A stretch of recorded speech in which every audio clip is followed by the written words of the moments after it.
పల్లాలమ్మ తల్లి సత్సంతానాన్ని పండంటి బిడ్డని ఇస్తుందని కూడా చెప్పుకుంటుంటారు. ఎందుకంటే ఆవిడ పళ్ళు ఇష్టం కదా, ఆ పళ్ళు సమర్పించి అమ్మ మాకు సంతానం కావాలి, సంతానం లేదని కోరుకుంటే డెఫినెట్గా ఆ పండంటి బిడ్డ అంటారు కదా, అందుకే ఆ మాట అంటూ ఉంటారు. పండంటి బిడ్డ అమ్మవారికి ఇచ్చి ఆ పండంటి బిడ్డ కావాలి తల్లి అంటే ఆ తల్లి ప్రసాదిస్తుందని చెప్పేసి బలమైనటువంటి నమ్మకం అనేక మంది జనాలకి, అది అనుభవం కూడా.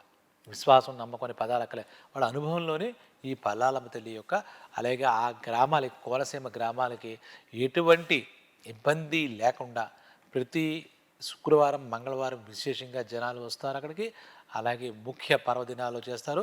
దసరా నవరాత్రోత్సవాల్లో కూడా ఆ గ్రామం, పల్లాలమ్మ తల్లి గ్రామం, ఆ కోనసీమ ఆ బెల్ట్లో ఉన్న అన్ని దేవాలయాల నుంచి వచ్చి పల్లాలమ్మ తల్లి యొక్క ఆశీస్సులు తీసుకుని పళ్ళు సమర్పించి వెళ్తూ ఉంటారనమాట.